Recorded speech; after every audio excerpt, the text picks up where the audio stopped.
تو بہترین صدقے کی مختلف صورتیں، ان میں سے ایک صورت بہترین صدقے کی یہ ہے، افضل ترین جو صدقات ہیں ان میں سے ایک صورت یہ ہے کہ نادار ناراض رشتہ دار کو صدقہ دیا جائے. یعنی آپ کا رشتہ دار جو آپ کا مخالف ہے، کسی وجہ سے کمزور ہو گیا، تو اس کو جو صدقہ دیا جائے گا، اس کی جو مدد کی جائے گی، وہ افضل صدقوں میں شمار ہوگی. کیوں؟ اس لیے کہ نفس اس کا طالب نہیں ہوگا، اور نفس کبھی اس کو پسند نہیں کرے گا کہ یہ تو ساری زندگی ہمیں توڑنے میں لگا رہا، آج اگر یہ کمزور ہوا ہے تو اس کو اور دبا دیا جائے. تو وہ صدقہ نفس اس کی مخالفت کرے گا، اور نفس کی مخالفت کے باوجود غریب رشتہ دار کو جو نادار ہو گیا ہے، ضرورت مند ہو گیا ہے، اس کو کھڑا کرنا، وہ گر گیا ہے اس کو اٹھانا، اس کی ضرورت کو پورا کرنا، یہ افضل صدقات میں سے صدقہ قرار دیا گیا ہے.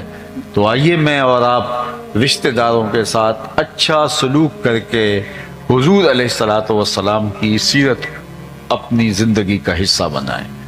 مجھے بتائیے، آپ کی برادری نے، قریش کے لوگوں نے آپ کے ساتھ مکے میں کیا سلوک کیا تھا؟ اس قدر عجیب سلوک کیا کہ اللہ کے محبوب علیہ السلام کو شہر مکہ چھوڑنا پڑا اور مدینہ المنورہ کی جانب ہجرت فرماتے.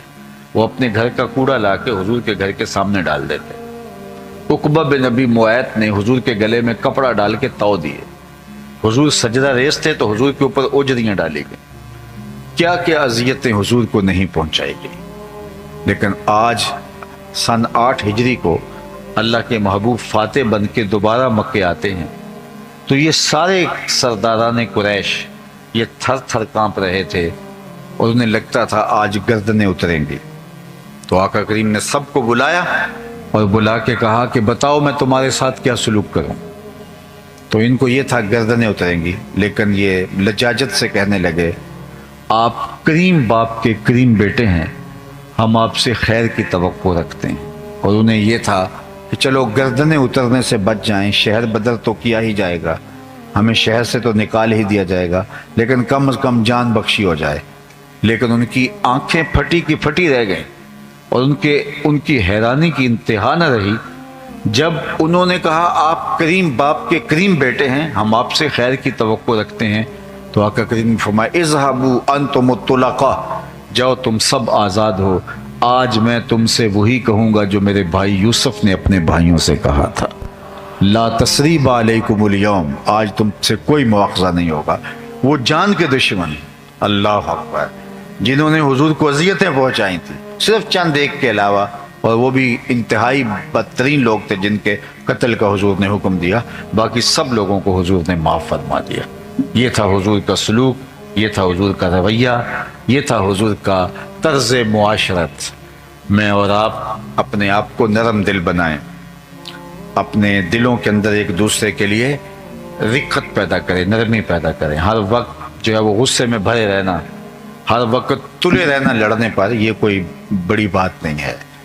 حضور علیہ السلام کی سیرت کا جو عکس ہمارے سامنے آتا ہے وہ شفقتوں کا ہے، محبتوں کا ہے، وہ صلہ رحمی کا ہے، حسن سلوک کا ہے.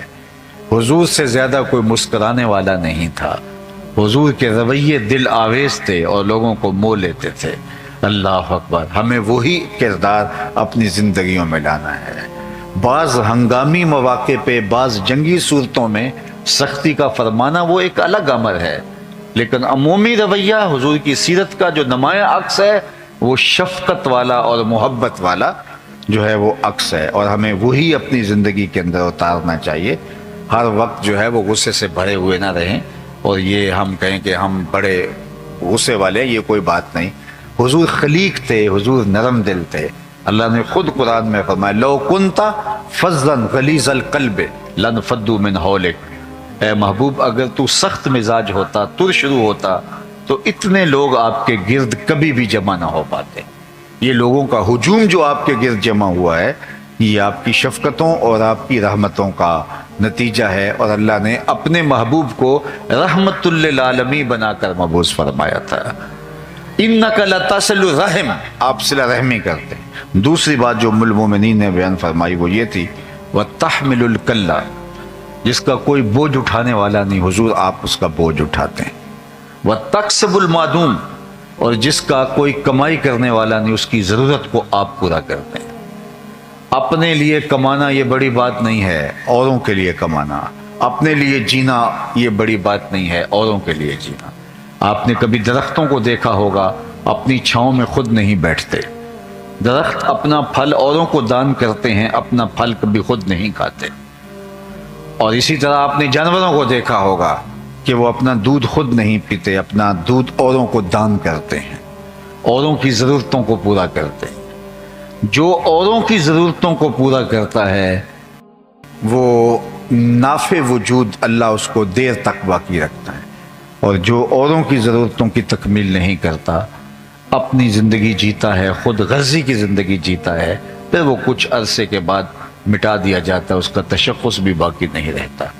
خیر الناس من ینفع الناس، لوگوں میں سے بہتر وہ ہے جو لوگوں کے لیے جو ہے وہ بہتر ہے۔ اللہ کے مخلوق کے لیے اس کا وجود نافع ہے، اور مخلوق کے لیے رحمت کا پاکیزہ وجود ہی اللہ کے محبوب علیہ الصلوۃ والسلام کا پیکر تھا، اور ہمیں اسی کی تعلیم دی گئی ہے۔ تو جس کا کوئی کمانے والا نہیں تھا، حضور اس کے لیے کماتے تھے، اس کی ضرورت کو پورا کرتے تھے۔